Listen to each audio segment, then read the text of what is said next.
Well, you've seen those videos on social media, right? About the craziness of youth travel sports, how intense it can be, how far you have to travel, and how much it is going to cost. And you may be wondering how much truth there really is to those videos. Well, tonight we are jumping into the wild world of youth travel soccer.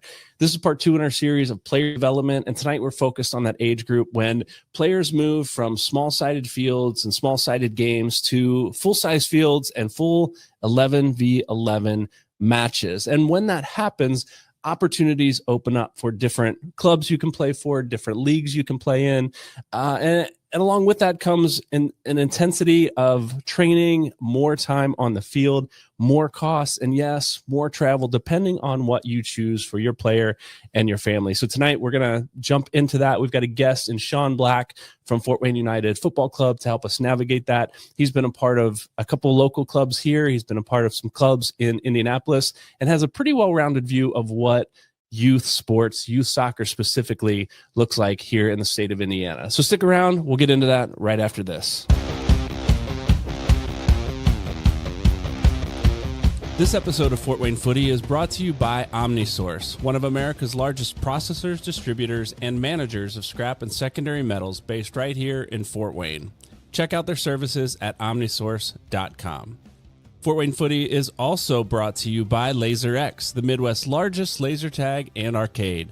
They specialize in birthday parties, corporate team building, youth groups, sports teams, and family entertainment. You can find them at laserxfw.com. That's laser with a Z. And if you get over there, be sure to tell them Fort Wayne Footy sent you.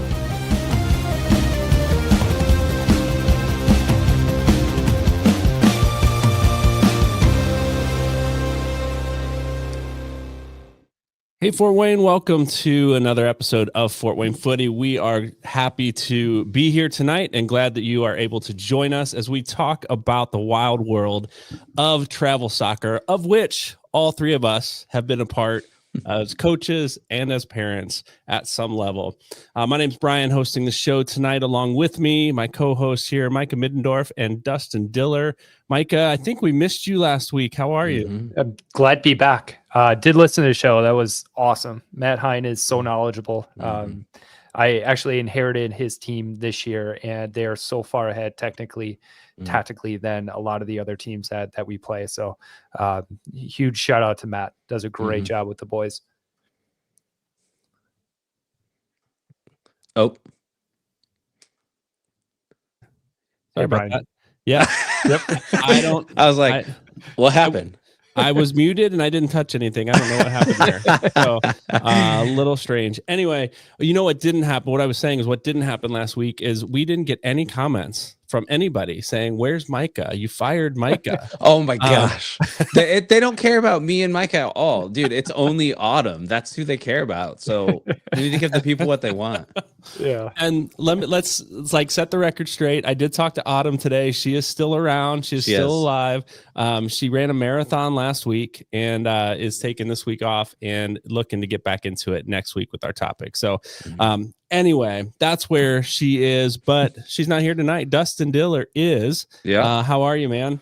Dude, I'm doing good. It was a long week work, and then we had some U.S. men team last night. That was a little chaotic, which was fun. I actually had we had our high school awards banquet for soccer this week, and had a few people come up to me and talk to us about last weekend's episode and how they really appreciated it. So it was kind of nice to hear that. My son plays on Matt Hine's son's team that we coach together. So I've known Matt for quite a long time, and I have much respect for what he does and how he has gotten our kids to where they are. So I'm excited to talk to Sean tonight. Like I'm excited to get the people that are behind the scenes and don't get all the credit for what actually comes out of these boys. I'm excited to talk to them and get their take on stuff. And so, yeah, I'm really happy that we're doing this on our show for sure.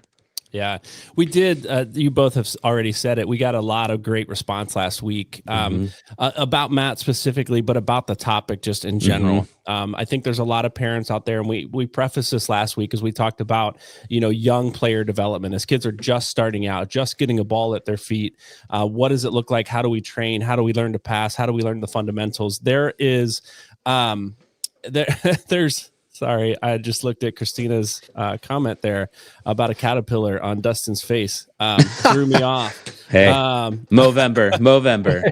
Well done, Christina. But I do think there's a lot of parents out there that ask us questions about, what am I getting into? Like, I hear all sorts of things about different clubs and travel soccer and this league and that league, and I don't even know what I'm getting into. What are all these acronyms that I'm learning? I just don't get it. And so tonight we're going to talk more about that phase of travel sports, moving from small-sided to large fields, to travel, to the different levels of competition. We're going to talk about that in a few minutes when we bring Sean on. There are a few things we do want to touch on to wrap up our high school season, and some other local soccer that's happening.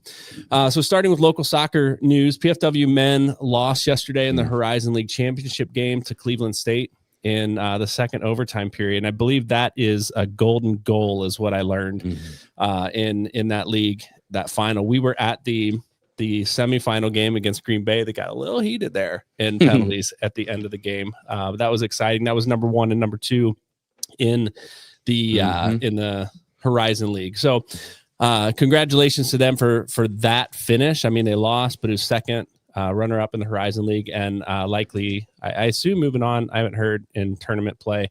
Indiana Tech won the WAC and NAIA division for the 7th time in a row.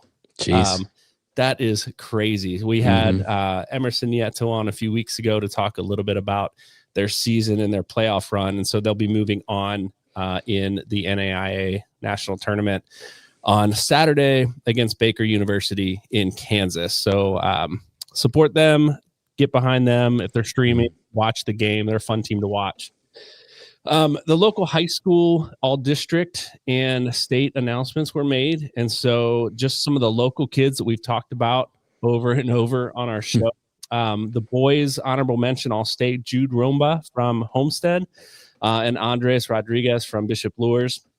Second team all state, we had James Neebs from Blackhawk Christian. We talked a lot about him this year. Big time scorer. Landon Wells from Carroll and Grady Wilkins from Homestead. Congratulations to those guys.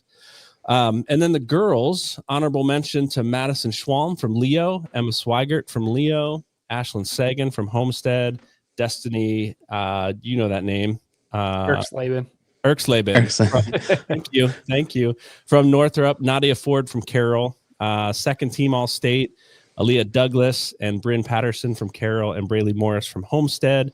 And then first team all-state, our local girls, Grace Mann, Channing Zyrath, and Audrey Johnson. Congratulations to our local high school athletes, soccer players who received some pretty significant awards. The other thing, there's two other things real quick before we move into the travel soccer segment I want to touch on quickly. Summit City Sentinels, that we've been talking about as Summit City United. They've rebranded to Summit City Sentinels after their first season. This is the professional indoor soccer team that plays in Major League Indoor Soccer. They play up in Waterloo, Auburn area. It's like across the street from DeKalb High School, the Classic City Center. They kicked off their season Saturday night, and our very own Paul Johnson had the opportunity to be there to live stream their game for them on the Major League Indoor Soccer YouTube channel. So if you're interested in checking out that game and any of their other games coming up, they've got 5 home games left. It's a pretty short season. They're all spaced out, so they're not like 5 in a row, right? You may see us out there running some cameras potentially, and if not, just out there enjoying some games. So you'll hear more about that as we go. And then the last thing is that I want to just share, because I've talked a lot tonight and you guys are going to jump in here real soon, is the USL League One championship game was tonight. That's the league that Fort Wayne FC, Fort Wayne Football Club, is moving into. So I wanted to see the level of competition. What's the standard in USL League One? So One Knox from Knoxville, Tennessee, was playing Spokane Velocity from Spokane, Washington. In the championship, there were 7,000 people in attendance in that game in Knoxville. Knoxville hasn't lost a game at home all season. And they win this one 2-0 over Spokane. So there was a couple things I learned, right? There was a bad penalty call. They kept showing the replay, and the guy was half a yard to a yard outside the box when they were in contact, but there's no VAR. And I don't know if that's all USL League One or if that was in this particular stadium or in the competition, because not every stadium has it. So there's no VAR. So you had to go with what the ref saw. And anyway, it would have been 1-0 anyway. They would have won. Didn't matter. But congrats to One Knox for winning the USL League One championship. And we hope to see you next year here in Fort Wayne. In the Fort Wayne championship. FC Park. In the championship. Wouldn't that be great? Oh, amazing. Yeah. I'd be interested to know. I want to know and I don't know if there's any fact checkers out there that can see. It's interesting to me that a professional league would not have VAR. I know there's some that don't. I know there's some games that don't. Even there's some U.S. men's teams that when they play games, some of them don't have VAR. But I just feel like it's 2025. We're in a championship game of a professional soccer league. You should probably have VAR if it's possible. Again, it wouldn't have changed the outcome like you said, but that's just an interesting thing to me. Well, excuse me. They didn't have it in the United States game the other night because when they play some of these CONCACAF champions, CONCACAF games, some of these countries and their stadiums aren't equipped with the cameras and things. So it's got to be across the board. Right. And so even at that level, the international level, if they're not having VAR, I understand why a baseball stadium in Knoxville that is hosting a championship soccer game doesn't have the capability of VAR. So, interesting there. Something maybe we'll talk about next year as we move into USL League One and follow Fort Wayne Football Club. I want to transition us then to what everybody's here for tonight. Is the second in our series of player development. And again, just to preface this, we talked last week about young player development. And this week we're talking about moving from the small-sided games where kids are getting a lot of touches, they're moving the ball, learning fundamentals, and they're moving into larger fields, tactical play, moving the ball a little bit more, a little bit faster, a little bit farther, different levels of competition. And to do that, we have a special guest in Sean Black from Fort Wayne United Football Club. I'm going to bring him up on the screen right now. Sean, how are you tonight? I'm very well, Brian. Thanks for having me. Really excited to talk about the landscape of youth soccer, especially in Indiana. And, just very grateful to be on the show, and just want to echo everyone's comments about Matt Hine. He's been a mentor for me for many years, even when I was in Indianapolis doing my own thing, coaching clubs and high school soccer out there. We stay connected, and just what he does for the Fort Wayne soccer community. And, it's just really awesome. And kids have really benefited, and Fort Wayne soccer's really benefited too. So, So it's funny, last week as we were talking to Matt, I saw Sean's comment pop up in the chat, and I went, Sean, we were just talking about you before the show. We were talking about, who could we talk to, who could we get on, and somebody said Sean's back in town. And then I saw your name pop up, and I went, we got to talk to Sean. Like this was meant to be. So Sean, we're glad to have you back here in Fort Wayne. Now you were spent some time with Fort Wayne Sport Club previously, and then moved to Indianapolis, and you were a director of coaching, right, for FC Pride. Is that correct? And correct, then just recently moved back up here, and you're with Fort Wayne United. So you have, and I think each of those clubs, if I'm not mistaken, have competed in different leagues, which I want to kind of open this conversation up to help parents understand, like, there's National League, there's ECNL, there's NAL, like there's all sorts of leagues out there that different clubs compete in. As you look across the landscape, as you put it, of youth soccer and the different leagues, like what are the differences you see? Like we could talk about the the pyramid of youth soccer, and people want to argue and are these in the right place? What's the top tier and that sort of thing. But as a coach who's been part of each of those leagues or many of those leagues, talk us through the differences that you've seen and what those are. Right. Yeah. So when I started coaching 10 years ago, and I was moving back home from college and getting into the coaching at Fort Wayne Sport Club, like the holy grail was kind of like the state tournament, right? At the end of the season, like all the best teams were in there. You're talking about Hoosier FC, Indy 11, Indy Premier, all the big Indy teams. And so it was cool to like coach in that environment, especially when, we're from Fort Wayne. We're kind of like, Indy's kind of like hub city in terms of soccer right now, but like, a team that's not from Indy that's like making it into like, quarterfinals, semifinals, finals of these state tournaments is really cool. And then just as like the landscape has evolved, different leagues, ECNL has grown a ton. The MLS Next program is now in there, and these clubs / teams, really are not competing in the ISL or in the state leagues as much anymore. So it's kind of evolved, and then clubs have to make decisions, not like based solely on an individual team, but like as a whole club, like, are we all going to compete in this league? And like, is this what we want to do for our program, for our kids?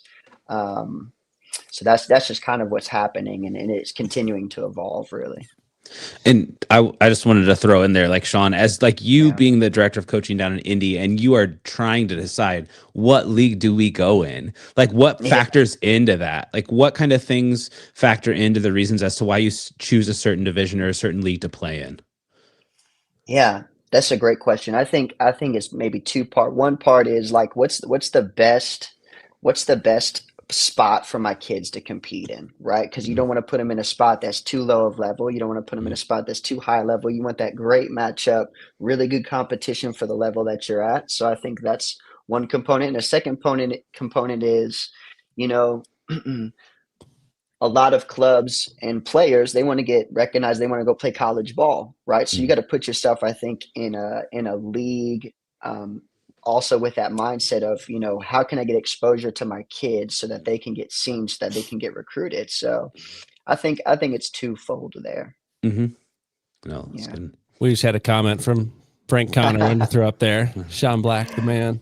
Yeah, I'm coaching his boy Isaac right now. Nice. I want to just pause for a second. Dwayne said something about the MLS announcing schedule changes. We're going to come back to that and talk about that on another show. I do think that's really important for another conversation, but I wanted to acknowledge it, Dwayne. I think it's important for us to talk about here on the show.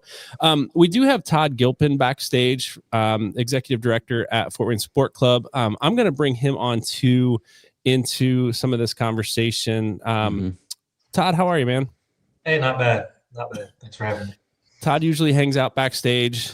We tell our guests he's back there telling us when we're wrong and like feeding us stats and all that stuff. But as it relates to your position at Fort Wayne Sport Club and talking about the different leagues and things that Sean's addressing here, talk about some of these leagues are club versus club leagues and some are team versus team leagues. Like what does that mean, Todd? As you look at the U.S. soccer, youth soccer, what does all that mean, and what are they looking for?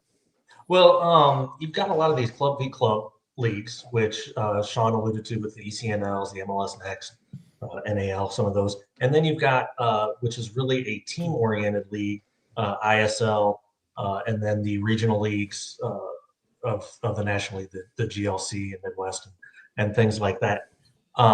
And they cater really to kind of two different types of clubs, two different, they've got different goals. Club v club leagues, the entire club plays in that league. So an ECNL club, the entire club, top to bottom, from U19 down, plays in that league. And you've also got the one I left out. It used to be E64. Now it's National League Club thing where the entire club goes into that. Then you've got these team versus team or team-based leagues, which is the ISL, GLC, things like this that you hear where an individual team advances. That's a promotion relegation system. And what happens, they both have their benefits. They both have their negatives as well. But in a club v club, so a smaller club, can't get a team to play in ECNL, the entire club has to go. And they may not have the talent. Maybe they're 1 or 2 teams or even 4 or 5, but they don't have the talent to move the entire club. And then you'll have teams that are left behind. You'll have, some lopsided games, things like that, where in the team-oriented, they can progress to the GLCs and play at these national tournaments and various things. And it's really different club philosophies and whatnot involved in picking these, which club or which league to go into. So one thing, Sean, you said in our pre-show meeting, we were talking about, we in Fort Wayne, we have some great soccer. And that's one of the reasons we started this show, is to highlight top to bottom, professional to rec, like the good soccer that's happening in Fort Wayne. But we are ultimately a really, really small city in a really, really big market of soccer in the United States. And so something you were saying is, we look at Fort Wayne United, we look at Fort Wayne Sport Club, and we see like we've got maybe 2 teams, maybe 3 teams at each age level, and their top team is competing at a really, really high level in whatever league that we happen to be playing in, the GLC or the ECNL, right? But you were talking about competing in these club v club competitions, and you're playing against clubs that have 12, 13 teams at the same age level. Like we can't even fathom that here in Fort Wayne. Talk about what that's like, competing with clubs like that have talent at, this top tier all the way down to 13 teams at a U13 age group. Yeah, it's really tough. So you kind of have to shift your mindset a little bit, where now that we're in this competitive environment, we might have to alter like our tactics, or we're going to have to alter how we're going to play in order to maybe advance the ball, or when we're in this part of the field, like what are we really looking for? And you're also going to come across, when you're dealing with that type of volume, like usually their team is fielded with like all athletes and all kids who can play. So just makes it like really, really challenging. And I think it's eye-opening for some of maybe our smaller clubs. That's like, okay, so that's kind of what the level is. And so how often are those kids training? How often are those kids putting in work, especially outside of team sessions? That just kind of gives them a taste of if your player or your son really wants to play at that level, that's kind of what it looks like. Yeah. And some of these, and Micah, chime in if you've got a question or comment, like some of these leagues you're traveling a lot farther, right? Some of them are regional leagues. Some of them are state leagues. Was it E64?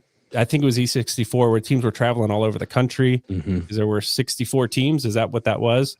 In that particular league. And so, you hear stories of teams from Indiana traveling to Arizona and playing a team from Indianapolis down the road, or just down the road. Yeah. And so there's pros and cons to that, right? Is you see the same teams over and over, but you're competing at a really high level with these same teams over and over, and not maybe seeing teams that aren't on your same level. Cause that, as you get into travel, like that's a real thing. Like there's a disparity depending on the league you're playing, and there's a disparity of talent on the field, and nobody wants to see a game that's a lot of people say they don't want to see a game that's 1-0, but nobody wants to see a game that's 12-2, right? That's just not a fun game to watch. It's not a fun game to play in on either side. And so to have the right league at the right competition level, I think is really important, regardless of who you are playing. Mike, I want to throw you a question as you think through this, like as a parent, right? Because we do want to get the parent perspective. You're a coach at club, you're a coach at high school, but think through a parent's lens, right? as your kids were you have a soccer background, but as your kids were getting into travel soccer, you had a little bit of an idea of what to expect. But what are the things that you would tell parents, like as they get into this level, the things that might surprise them or the things that they really need to have their eye on beyond the level of competition on the field? Yeah, it's that time commitment overall, right? Like the higher level you play, the more you're going to train. And that leads into another caveat of constraints, right? There's going to be burnout. There's going to be, is a coach offering the correct training sessions? Are they getting the right amount of training versus right amount of games? To me, just as, and this is coming from, my background, I lived it when I was a kid. I did it professionally, stepped out a couple years, and then everything changed, right? Mm-hmm. Like this whole landscape, it's almost chaotic, right? Like from just an observer standpoint, as someone that I'm coaching club, I can't tell you the difference between ECNL versus GA versus MLS Next versus like at some point, like the kids just have to play, right? And that's the extent of it. So I think when I was probably about 20 years ago is when ECNL was just starting to come around, and that was the next big thing. And then I forget what the next one was, and there's always something new coming up. So I don't know, maybe Sean, you can elaborate on it. Like, what does that pyramid look like? Is there a pyramid to it? Is there like an entry point and then you progress up? Like what does that landscape look like? Loaded question, I feel like. I was like, uh-oh. Don't worry, as soon as you figure it out, they'll change it on you. Yeah, absolutely. So, I mean, some might have that opinion like, oh, MLS Next is the best league or ECNL is the best league. And you have ECNL teams who beat MLS Next teams. You have MLS Next teams who beat ECNL teams. So, I mean, like what that looks like, I think it just solely comes down to like your son or your daughter and like the level that she or he is at, and is the team environment and the coach environment like really good for their development currently at this time in their life. And if it's, green lights across all those questions, then we just keep pushing. And if you feel like, my son and daughter is really committed, like they put a lot of time into this, and I feel like maybe the team is just not at that same type of time commitment level, like you talked about, Micah, right? It's maybe time for them to push and search for something deeper than you think. You make decisions as a parent and as a player, like, are we going to make this even more time commitment, whether that requires more travel, where that requires changing clubs, if that's something that we feel like my son and daughter's passionate about this, we want to fuel that passion, and we want to support them as much as we can. I was just going to throw this out there, and I think like we want to move on to the next segment, but I wanted to say, like, as we're talking about this, and as like I literally, as not only just a parent and a coach, like I'm thinking of, what is this doing for the whole of U.S. soccer across the board? Is this a good thing? Is this not a good thing? Like having this many different tiers of where you can play. How are scouts? How are colleges? How are they choosing who to go see if there's this many people and these different games going on? So is it a benefit? I'm guessing there's pros and cons to both, but like what would be better? Would it be better for a one system that just feeds into it and kind of, I feel like that's what I see in like EPL and overseas is it's not like they don't have 15 different leagues. And I'm over exaggerating, but they don't have that many leagues feeding into it. So what is this doing to the landscape of US soccer as we're looking towards like, World Cup and trying to advance our national team on a world stage? And I know these travel teams aren't like going into the World Cup or anything, but at the same time, it plays into the culture of the sport in the country. And so what does that look like overall? You thought the last question was loaded. I know. Well, I'm not just saying this to just Sean. I'm saying like overall. So I don't want to put you on the spot, Sean. Like I'm talking to, Todd, everybody, what you think about that. Well, go ahead. Yeah, go ahead. Jump in.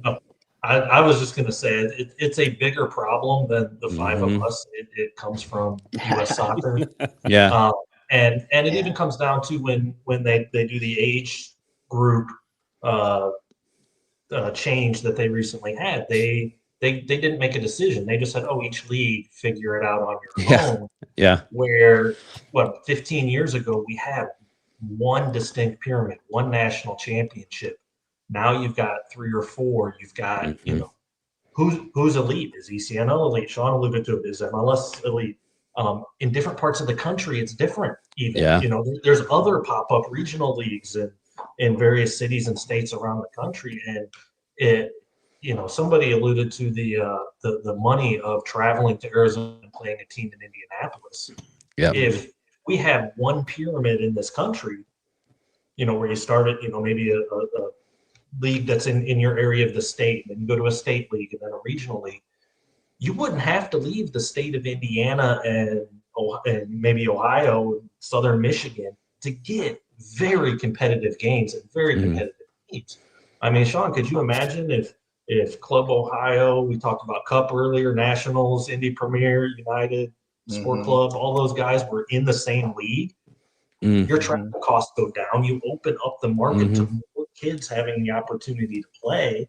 And I think it's a better system, but that's got to come from the top.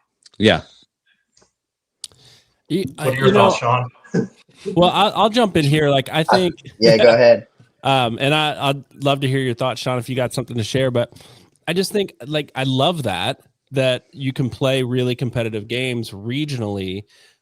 But I think there's something to be said about experiencing different style. Like, I think if you get so caught up in Midwest soccer and Southwest soccer and North, like regionally, like you're going to have a brand of soccer in each of those locations.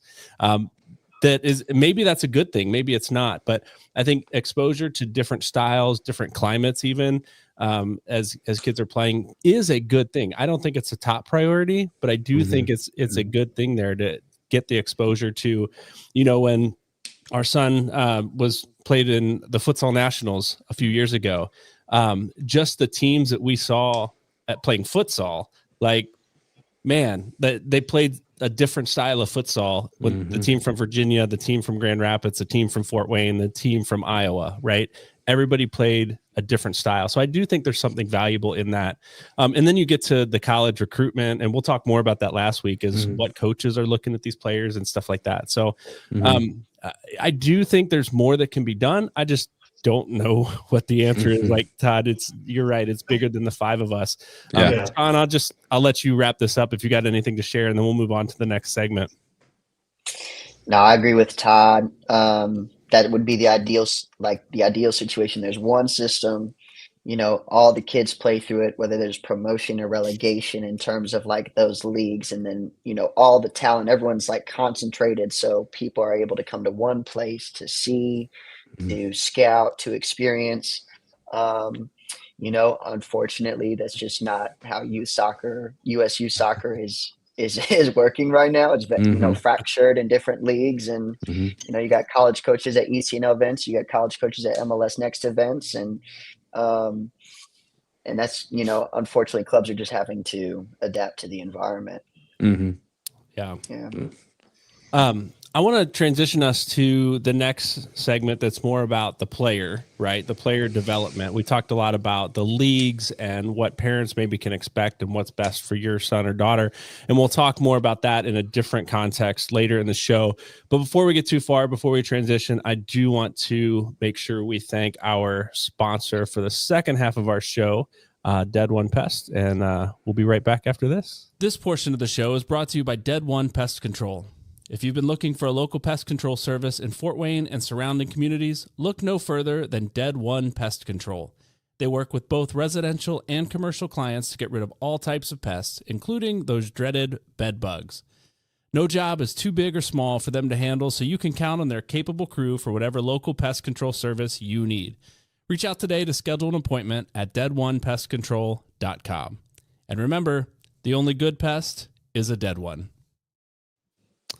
All right, so we're going to transition to talk about, again, player development. As you move from small-sided games, lots of touches, to full-size fields, more time on the field in training, intensity picks up. And Micah, you alluded to this a little bit, like the commitment level for sure picks up. And now you see it. Micah, what age group do you coach again? I can't remember. 13 boys. So you're on the first time they're playing on a full size field, right? So you're right in the mix of this as well. So as you see these players coming up, and you talked about the team you had who you took over from earlier in the show, right? That they're well developed. But what are the things that you're doing and you're implementing at the U13 level differently than they were when they were playing on a smaller field? Yeah, so in full transparency, I don't think I was adequately prepared for that transition. You know, like especially where I was coming from the high school and the older groups where they knew how to manipulate space and find space, get into space.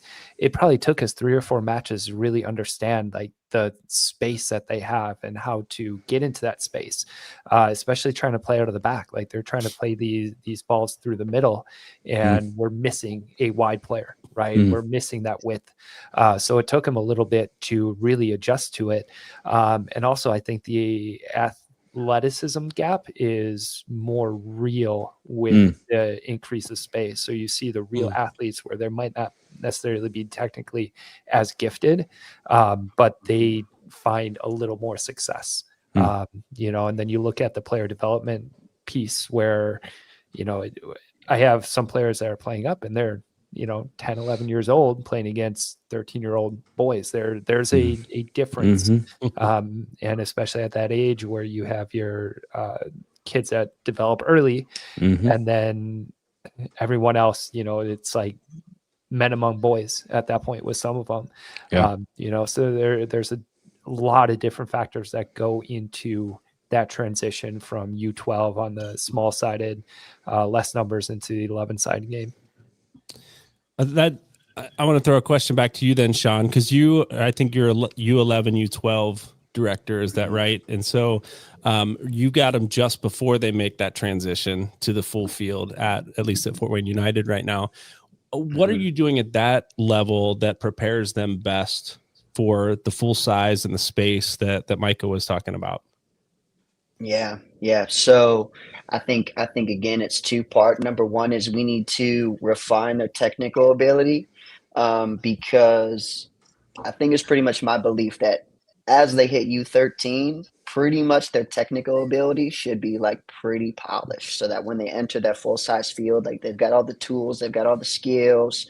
And then at the same time, I'm trying to rehearse and plant seeds for tactical ideas like as soon as I get them, so that we are, as we're refining our skills, we're also like trying to solve problems and like sharpen our IQ and our decision making, because that's a huge part of the game that I feel like if they can start thinking about these things now and they can see these patterns of play and they're able to recognize them faster and play faster, that's just really going to help them as they're going into the full sided where Mike is talking about like, where is the space that we can penetrate this defense? Like, is it outside, or are they covering the outsides and we can split them down the middle?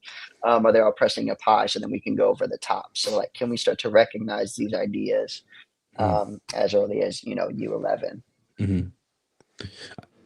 Go ahead. I was going to say, this is also, isn't U13 the age as well where they can start heading the ball? Just correct me if I'm wrong.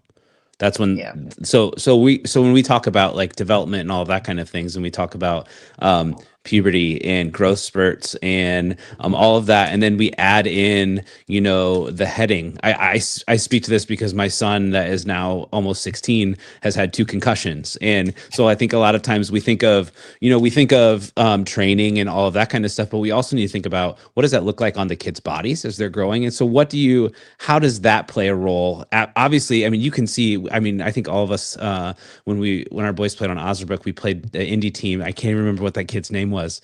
You know exactly. Julian. Yeah, Exactly. Julian. Yeah. Julian was a man among boys. Like every single time we played him, he was a 1.5 feet taller than our boys. He was just a freaking beast. And so like you have boys that are not yet developed that are still on that same field. How does that play a role in relationship to how you teach the boys to interact and play and go from there?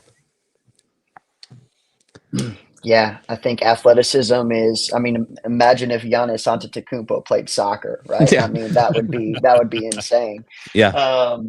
But I think sometimes just the athletic part of the game just gets kind of overlooked. That maybe like we become so obsessive, like with the ball and how we can move it and how fast we can play, and then eventually, like, you look at the Barcelona team. You have the Chavis, Iniestas, Messi's. Like these guys are like 5'8", five Yeah. seven, and they're just absolutely dominating.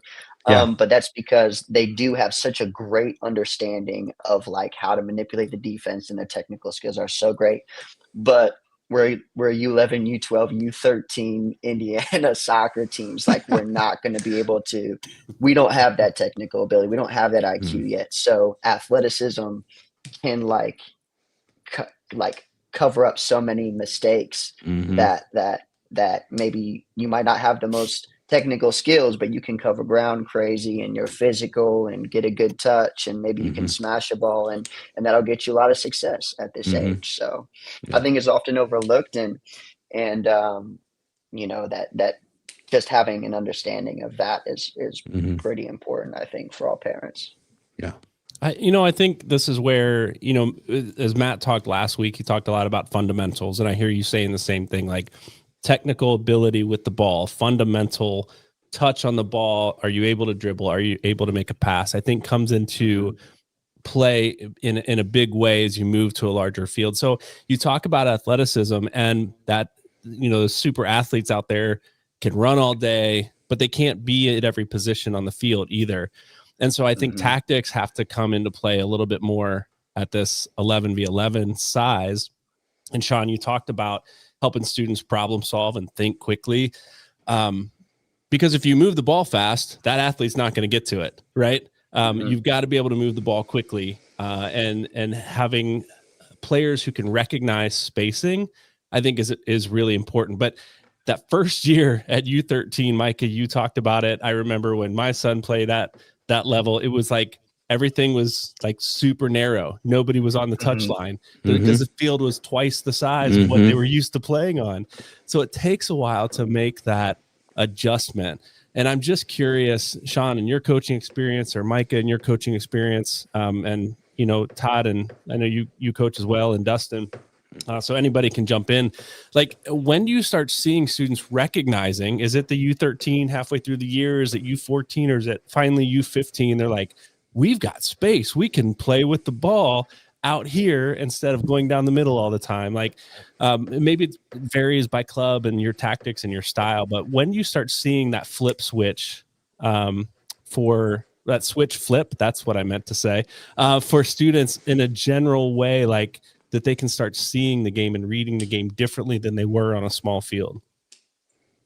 I think for me, just my experience, it took us about 3 or 4 competitive league matches, make some mistakes. And it took us, weeks to understand the big field. And unfortunately we did have to make those mistakes, but it's okay. They're trying stuff, they're learning, and I think we're a better team because of it. But it's as much as we can say as a coach, find space. If there's space, get into it. They, at that age, the brains are still developing, where they're still, singular focus, where they're focused on the ball. They can't process where the space is yet. Some can, but just from a brain development standpoint, not everyone can understand more than one area to focus on at a time. They're still concentrating on the ball. Yeah. Do you see the benefit? Because I think what we've been doing, what we've been trying to do is, if you play up a little bit before you get into that U13. So say the team at U12, the end of their season starts to play some games on those bigger fields to get the experience before they're actually playing in league games that are there. Personally, I think that benefits the boys, because they're able to see the field and experience it and see what they can do and practice that before they're actually in league games. I don't know, Sean, or like if that's what you see, or what you plan on doing. I know that's what Matt has done from these boys, to get them that experience on the bigger fields, and just be like, hey, you got to see it differently as when you get there, so it's not a culture shock right when they come onto the field.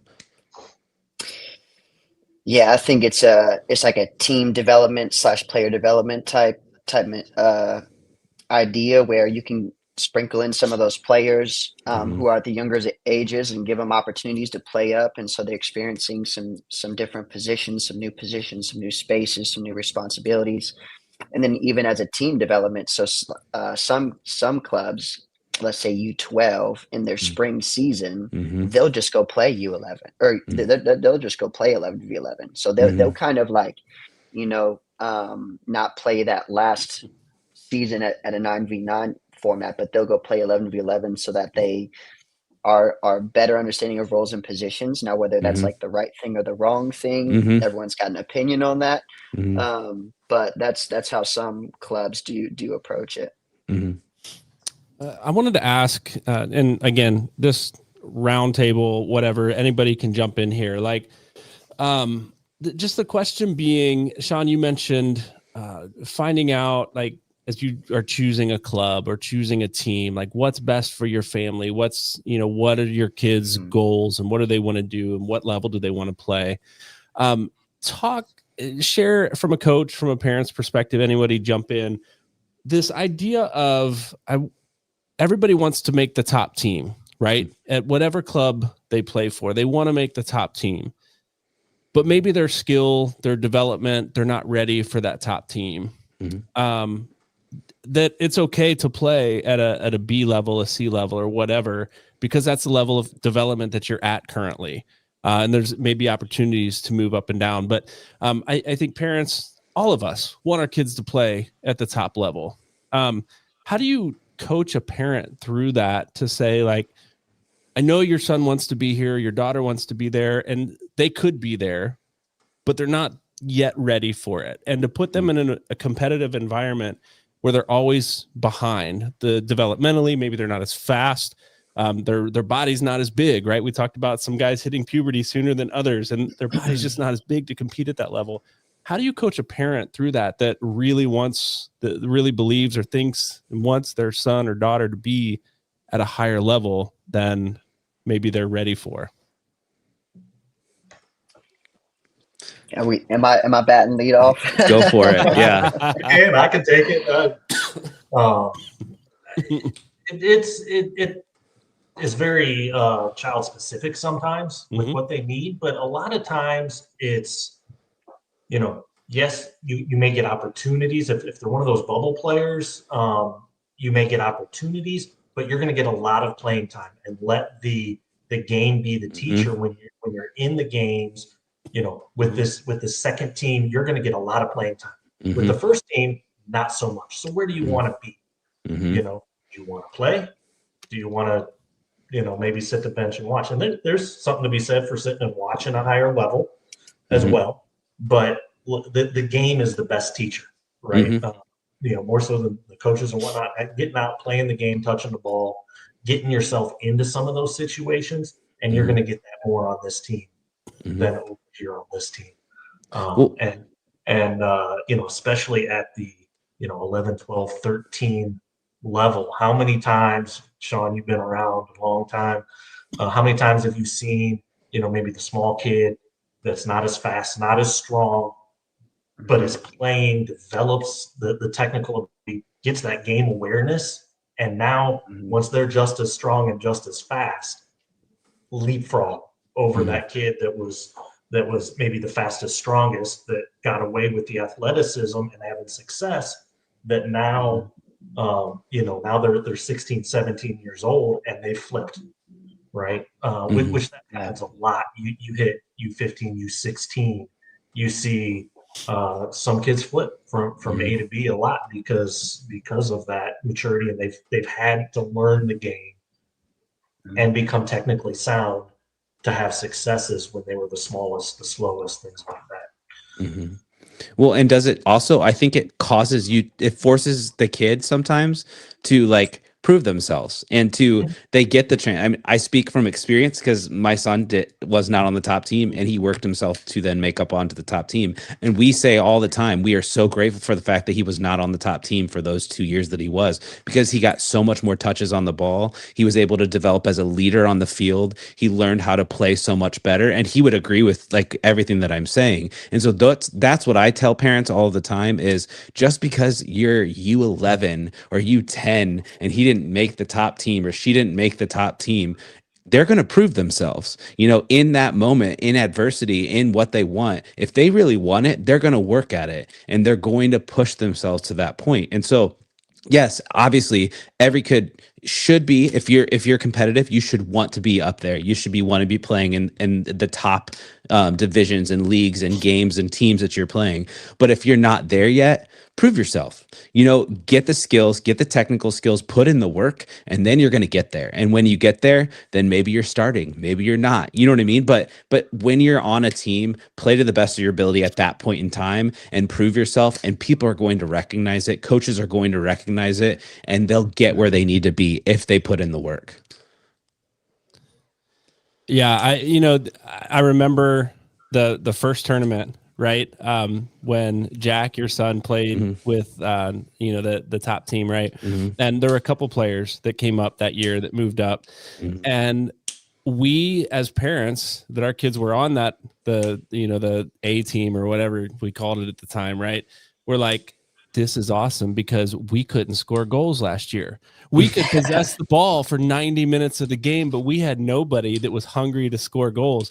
And it was the 2 or 3 players that came from the other team that bumped up that scored all the goals in our first weekend of play. And it was like, these guys are hungry. These guys, they want to be out there. They maybe didn't play with 90% possession, and so when they got the ball, they went to goal. That's how it's done. Like it was a breath of fresh air, actually, to see the development that those players had as they came up and what they brought to the team because of the experience that they had. And so again, at a younger age, man, you don't want to crush a kid's spirit, but you've got to put a kid in a place that the competitive environment suits where they're at and their ability. Like, I had a parent, his son played baseball, but we see it in basketball, we see it in soccer all the time. Like the thing he always said was, I don't want my kid to be the best at 13 years old. Because the kid that's the best at 13 years old, I've seen them burn out because they've done it for X number of hours every day a week for, their entire life so far, that they've been able to pick up a bat or kick a ball or shoot a basketball, and they get burned out. But my son's learning from him, playing against him, and he's going to be better when he's 16. And I see it so often. And so I think you guys already alluded to it. Like maybe the smaller kid that just gets at a awareness of the game, he has to develop his skills or her skills a little bit differently, and they see the game differently. So I think that's important for parents to hear and for parents to know. And let's be honest, like I'll just be the one to say it. Sometimes we want our kids to be there because we want our kids to be there, not because our kids want to be there or our kids should be there. As parents, sometimes we want things for our kids that our kids don't really want or aren't ready for. And so we've got to be honest with ourselves about that as well. So, I want to get to, let me scroll down here. I want to get to the travel gauntlet. Like what travel, we've talked around it a little bit. There's good and bad. There's a lot more travel as you get into these higher levels. It gets expensive. We talk about club costs, travel costs, hotel costs. Like it does get expensive. It is a lot of time on the road. But there's some good things that can come from that as well. So, Sean, how do you, again, at U11, U12, you guys are doing some travel. Are you doing much outside of the state or region? Are you doing any national travel at that level? We are playing clubs from Kentucky and Ohio, but we're meeting at like a neutral site. So we're not, so the league is trying to be accommodating in terms of, who we're playing and can we play, at a neutral site. So that's kind of, but some other leagues don't do that, and you are putting in, especially like as you get into the older ages, right? Like U13, U15, U16, like you are making that probably 2-3 hour trip, whether they're like bring another club in, so you could at least get a couple games for your time. So they are trying to do some things to make it worthwhile. So you are, I guess that's my point. Like as they get into 13, 14, you get into these different divisions and you are traveling a little bit farther. At 11 and 12, they're getting a little bit of the experience of some tournament play. Maybe we're staying in a hotel in Columbus, Ohio or something for a tournament, so they're getting used to that a little bit.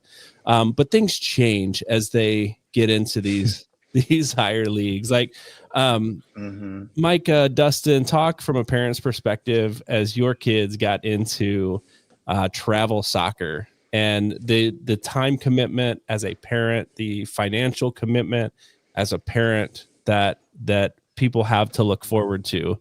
And then I want to get to like from a coaching perspective, Todd and Sean, the benefits of these opportunities for kids. Yeah. Having lived it as a youth, lived it as a parent now I have 2 kids in the GLC, so this spring is going to be absolute chaos. But yeah, it's the hotels every weekend. If one kid is in one place, they're going to be in another, and between my wife and I, we have to decide who's taking one kid, or if I have work commitments, then okay, grandparents or are they going with someone else? So it's a lot. And I'll share this story real quick. When I was first coming up, I was coaching in Chicago, and my parents would get so upset with me because we weren't one of the big clubs in Chicago. We were mid tier. It wasn't a Sockers or a Magic or anything like that. I don't know if those clubs are still around, but they would get upset with me because we were a quote unquote travel team, but yet I would just schedule local games. And my reasoning behind it was we don't have to go anywhere to play the best teams in the region because all of the best teams in the region are based right here in Chicago. Teams come to us. Here in Fort Wayne, the reality is we have Sport Club, we have United, right? Whereas Chicago, or even Indy, there's 10 different clubs in Indy. Like you have Sean, where there's 12 teams feeding into that one, or 12 teams feeding into one team. We, unfortunately, where we are in Fort Wayne, we don't have the soccer numbers to get good, relevant matches. So unfortunately, we do have to travel to get matches relevant to the level that either we aspire to or the level we're at. So there is that travel commitment. The hotels expect every weekend to be somewhere. Sometimes multiple spots of the state. Like I mean, I think our boys at one point we played like northern Indiana on a Saturday and then drove to Columbus, Indiana on a Sunday for like a 12 or 1 o'clock game and then had to drive back. Like, so expect that. I think that's the biggest thing, is expect that it's not all going to be glamorous. Like, you're going to put a lot of miles on your car, so make sure it's a dependable car. That's a true one. But again, it's unfortunate. Like Fort Wayne's a small city, but it's a big city. Like, it's one of those weird things, like you think about it, like it's always just been a 2 club, 3 club, 4 club city, whereas Indy has so many more. So yeah, you are going to travel. And so be prepared for that. I think from a parent perspective, just know ahead of time that you are giving up your weekends for the rest of your life, pretty much. I will say this, not totally true. No. It's fun. It ends up being fun for sure. It's fun, but like the last couple seasons, we've played, like we'll schedule 2 or 3 games on a weekend, and we'll travel, like Sean said, to a neutral site. We'll play a Friday game, a Saturday game, and a Sunday game. And then we'll be home for a month. We don't play another game for another month. And then the next month we'll play 3 games on a weekend. And so it breaks up the league play a little bit. And it's a little odd at the end of the season because one team is done with their play and they just get to watch everybody else jump them on the table or hold their spot and just hope no one jumps them on the table because they finished their games out, right? So it's not totally always every weekend, but early on it is, because they do schedule every weekend in those first couple of years, right? But there are some good things too. Like, I love the camaraderie that's built on with parents when you're traveling, when you're staying in a hotel together, when you're going out to dinner together, the camaraderie that's built with the boys and the girls, the players on the team. There's a lot of good things that come out of it too, but it's not cheap, right? Mm-hmm. So you pay your club fees at the beginning of season, and just know like that doesn't include, for most clubs, I don't know how all clubs do it, but I imagine for most clubs that doesn't include your hotel stay. Mm-hmm. That doesn't include definitely your gas to get there, and your food while you're there. Like there are some additional expenses that you have to be aware of. Now I've got 3 kids, right? Asher, my youngest, is the only one that's played travel soccer, but the other 2 have played basketball, played volleyball.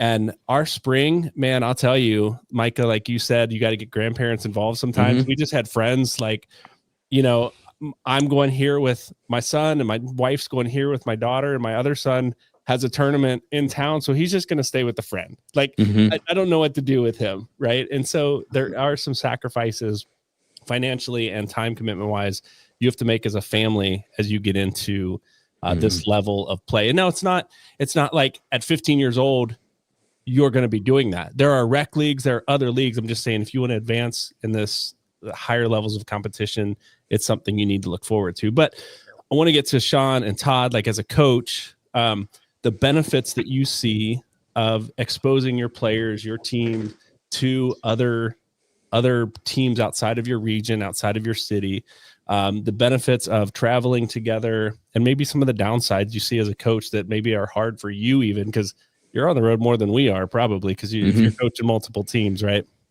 Sean, I'll start with you. Yeah. Well, I think it, just to echo what Dustin was saying, there are only 2 clubs in Fort Wayne, so we are going to have to travel. And as a coach, what do you want for your team? You just want like good matches, right? Good matchups. It's like you said earlier, Brian, you don't want to get hammered 12-0. You don't want to beat a team 10-0. You want like, 2-3 goal matches where your boys are challenged, your girls are challenged, and you're able to like, hey, this is the problem that we're experiencing. Like, how can we solve that problem? And then seeing the patterns of solving that problem, and then like you can really like benefit. Like, oh, do you guys remember that? And you'll be like a month later in a tournament, maybe experiencing the same problem. Hey guys, you remember when we like were experiencing this problem when we played whoever, Javanon, right? Like this is do you recognize these similar issues? Hey, how did we solve that problem? Oh, we used our 6 and we were able to switch the play. Oh, awesome. Can we find our 6 from our wingback position and look to switch the play? So I think, again, as responsibility of a coach, as a director, like, can you seek out good matches, good matchups for whatever levels of teams that you're coaching? And then, everyone's like on a good individual/team developmental program. So they're all like getting better at like their level and progressing through the ranks. So Todd, anything to add to that? Yeah, I'll go a little bit different route, and I agree with what Sean said. You want to find those competitive matches. You want to, especially if you're traveling several hours, you don't want a 8-0 match, right? But the travel for me and what I've seen over the years is what's remembered, right? You may or may not remember the match, right? A lot of the kids. They may go on to play college, but many aren't going to play professional. But some of them don't even go on to college, right? Either their choice or their ability. But that is the travel, staying in the hotels, eating together. That's the memories that are made. That's the bonds that are made, and that can make a team as well. When they come together in the hotel and they're playing games outside of soccer, those relationships. Are a complete different thing that we don't talk about a lot, right? We talk about on the field, technical, tactical, all of this other stuff. But what about the relationships? What about the team cohesiveness? And as they go through life and, are in each other's weddings and baby showers and things like that, that's created at the hotel rooms and in the cars, not necessarily on the field. So that I think is a whole nother aspect of travel sports that doesn't get a lot of attention. Yeah. I think there's, again, that camaraderie that I mentioned earlier is something that I value on these trips, and it's about the boys, the girls, the players, but parents experience that too.